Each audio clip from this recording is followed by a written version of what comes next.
उत्तर प्रदेश राजर्षि टंडन मुक्त विश्वविद्यालय प्रयागराज की शिक्षा विद्या शाखा के तत्वावधान में भारतीय पुनर्वास परिषद नई दिल्ली द्वारा अनुमोदित त्रिदिवसीय ICT and education of children with autism spectrum disorders विषय पर सतत पुनर्वास कार्यक्रम सीआरई का शुक्रवार को समापन हो गया। कार्यक्रम के मुख्य अतिथि डॉक्टर आर.के. सिंह, पूर्व उपाध्यक्ष, national federation of the blind.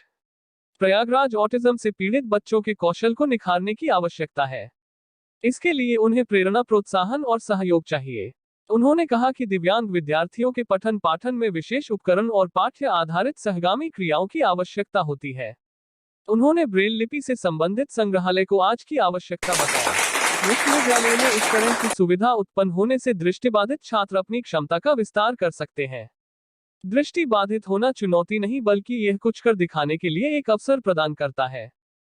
अध्यक्षता करते हुए उत्तर प्रदेश राजर्षि टंडन मुक्त विश्वविद्यालय की कुलपति प्रोफेसर सीमा सिंह ने कहा कि 3 दिवसीय सतत पुनर्वास कार्यक्रम का उद्देश्य यही था कि सूचना प्रौद्योगिकी के प्रयोग और उपयोग से ऑटिज्म पीड़ित बच्चों का जीवन किस तरह संवारा जा सकता है। अब यह मशाल शिक्षार्थियों और युवाओं के हाथ में है। ऑटिज्म पीड़ित बच्चों को मुख्यधारा में लाना ही इसका उद्देश्य है। आज पूरे देश और विश्व में एक संदेश और जागरूकता की आवश्यकता है। इसका प्रमुख साध्य भी शिक्षा है।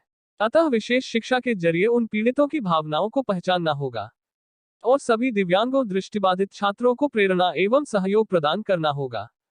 इससे पूर्व अतिथियों का स्वागत शिक्षा विद्या शाखा के निदेशक प्रोफेसर पी.के. स्टालिन ने किया। त्रिदिवसीय सतत पुनर्वास कार्यक्रम की रिपोर्ट कार्यक्रम की समन्वयक डॉक्टर नीता मिश्रा ने प्रस्तुत की। संचालन डॉक्टर रविंद्र नाथ सिंह तथा धन्यवाद ज्ञापन प्रोफेसर छत्रसाल सिंह ने किया। प्रतिभागियों ने कार्यशाला के अपने अनुभव साझा किए।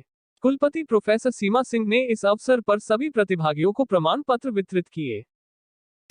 तो मुझे लगता है वो जो जर्नी है एपैथी से इम्पैथी की, 3 स्टेजेस होती है, एपैथी, सिम्पैथी और इम्पैथी। एक एपैथी तो आपको समझते हैं, बिल्कुल नकार देते हैं। सिम्पैथी में हम सहानुभूति दिखाते हैं और इम्पैथी तदनुभूत होती, यानी उनकी भावनाओं तक हम पहुंच जाते हैं। तो मुझे लगता है एक विशिष्ट शिक्षक के रूप में आपको उस हर बालक की उस भावनाओं तक पहुंचना होगा, उस लेवल तक पहुंचना होगा जहां आप ये जान पाए कि वो किस समय क्या सोच रहा है, इन परिस्थितियों में वो कैसा महसूस कर रहा है, तभी आप उसकी मदद कर सकते हैं, नहीं तो आप उसकी मदद नहीं कर सकते। तो मुझे डॉक्टर आर.के. सिंह जी अभी यहाँ बैठे हुए हैं, उनसे मिलकर बहुत अच्छा लगा। मैं उनको बहुत बधाई भी देना चाहती हूँ कि उन्होंने इस फील्ड में जुड़कर बहुत सारे काम किए और जैसा कि उन्होंने हमें सजेस्ट किया, मैं उनकी बात को जरूर संज्ञान में लूंगी और मैं कोशिश करूंगी कि एक छोटा सा भी कार्यक्रम से शुरुआत करें, उसे ब्रेल में ट्रांसलेट करें और स्पेशली हम विजुअली इम्पेयर्ड बच्चों की हम मदद कर पाए। उसमें दोनों हर तरह के बच्चे आएंगे, लेकिन अगर उस कंटेंट को हम ब्रेल में कन्वर्ट कर पाए तो निश्चित रूप से हमारे साथियों को, दृष्टिबाधित साथियों को बहुत मदद मिलेगी। हम सब प्रयासरत हैं और लगातार हमारी ये छोटी सी दुनिया बहुत बहुत बड़े बड़े काम कर रही है।